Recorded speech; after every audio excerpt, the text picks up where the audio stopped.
क्या हमारी बॉडी में सोते हुए जो स्नोरिंग होती है, खर्राटे हम लोग लेते हैं, आजकल छोटे-छोटे बच्चे भी खर्राटे ले रहे हैं। उसको मेडिकली कैसे देखा जाता है? एज़ अ डॉक्टर आप कैसे देखते हैं उसको? देखिए, खर्राटे का मतलब है कि जो हमारा ब्रीदिंग पैसेज है, उसमें कहीं रुकावट आ रही है, अच्छा। तभी खर्राटे आते हैं। और यह आजकल बच्चों में क्यों बढ़ रही है, उसका एक ओबेसिटी बहुत बड़ा कारण है।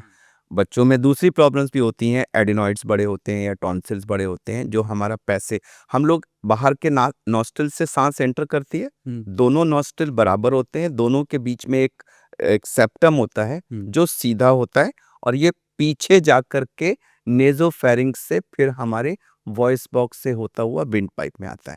तो अगर हमारा जो ये मिडल वाला सेप्टम है, ये टेढ़ा है या जो हमारी नोज़ है वो अ, उसकी लाइनिंग की स्वेलिंग से हुँ, या कोई अंदर सिक्रीशंस की वजह से ब्लॉक्ड है या अंदर हमारे एडिनॉइड्स होते हैं, ये कुछ ग्लैंड्स होती हैं हुँ, या टॉन्सिल्स होते हैं, वो अगर सूज गए हैं, हुँ, तो जो रेस्पिरेटरी पैसेज है वो ब्लॉक होगा। हुँ, जब ब्लॉक होगा हुँ, तो 2 चीज़ें होंगी, एक तो व्यक्ति नाक से साँस नहीं ले पाएगा, हुँ, लिप ब्रीथिंग होगी, मुँह से माउथ ब्रीथिंग होगी और दूसरा वो स्नोर करेगा। हुँ, वैसे ही अगर नीचे कहीं हमारे पीछे एडेनॉइड्स या टॉन्सिल्स में ब्लॉकेड है, हुँ, तब भी ऐसा ही होगा। हुँ, और जो लोग बहुत ओबीज़ होते हैं, हुँ, वह सोते हैं, लेकिन सोने के बाद उनकी टंग फॉल बैक कर जाती है। वो अच्छा। रेस्पिरेटरी उसको पैसेज को ऑब्स्ट्रक्ट करती है, उससे स्नोरिंग होती है, उनका ऑक्सीजन लेवल धीरे-धीरे कम होने लगता है हुँ, और जब एक लिमिट से कम हो जाता है, तो बॉडी उनको जगाती है, वो ऐसे साँस फूलते हुए से उठते हैं, हुँ, पोज़ीशन ठीक करते हैं हुँ, और फिर सोते हैं। फिर यही प्रक्रिया होती है, हुँ, जिससे उनकी स्लीप पूरी नहीं हो पाती। हुँ, तो उसका रिज़ल्ट ये होता है कि अगले दिन वो दिन में डे टाइम सोमनोलेंस सोमनोलेंस यानी वो मौका लगते ही दिन में झपकी लगती सोते है। रहते हैं। हाँ, तो उससे बच्चों की स्कूल में परफॉर्मेंस इफ़ेक्ट होती है और बड़ों की ऑफ़िस में परफॉर्मेंस इफ़ेक्ट होती है। कैसे ठीक किया जाए स्नोरिंग की प्रॉब्लम को? पहला कारण तो ये है पहली अप्रोच तो ये है कि आप कारण ढूँढिए। अगर मान लीजिए आपका हम बाहर से शुरू करते हैं, अगर आपका सेप्टम टेढ़ा है, तो उसको सर्जरी के द्वारा सीधा किया जा सकता है।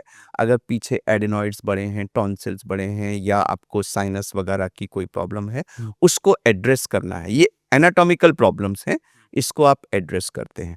अगर आप ओबीज़ हैं, मोटे हैं, अपने आइडियल वेट से ऊपर हैं, तो आपको वेट लूज़ करना है, यह बहुत इम्पोर्टेंट कारण है।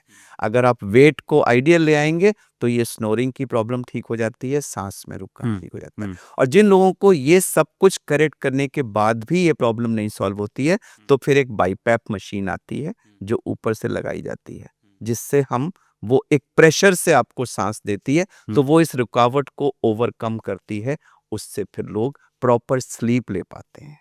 और फिर दिन में अपना काम कर पाते हैं। अदरवाइज़ डिस्टर्ब्ड स्लीप उनके एकेडमिक आउटपुट को डाउन करने का इम्पोर्टेंट कारण है। लोगों की नौकरियाँ छूट जाती हैं, बच्चे स्कूल में फेल होने लगते हैं, स्कूल से निकाल दिया जाता है। तो उसका सॉल्यूशन एड्रेस करना पड़ता है। पॉल्यूशन का सीधा-सीधा डायरेक्ट कनेक्ट क्या है मेंटल हेल्थ से आज के टाइम पर?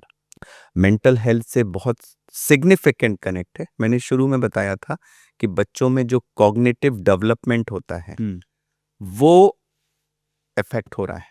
हुँ, क्लियर डेटा है, ये कोई मेरा कहना नहीं है, हुँ, डेटा है और उसमें साइंटिफिक एविडेंस भी है हुँ, कि जो ये पार्टिकल्स और केमिकल्स जो ये ऑक्सीडेटिव इन्फ्लेमेशन कॉज़ करते हैं, हुँ, उसकी वजह से जो ब्रेन सेल्स का डेवलपमेंट है, वो इफ़ेक्ट होता है जिससे हमारा जो आईक्यू जो हमारी मस्तिष्क का जो विकास है, वो आइडियल नहीं हो पाता हुँ, और लोग 10 से 20 की फिगर कोट की गई है हुँ, कि जितना आईक्यू पहुँचना था उससे 10 से 20 कम रह जाता है। अच्छा, बड़ों में यह स्ट्रोक का एक इम्पोर्टेंट कारण अब कहा जा रहा है।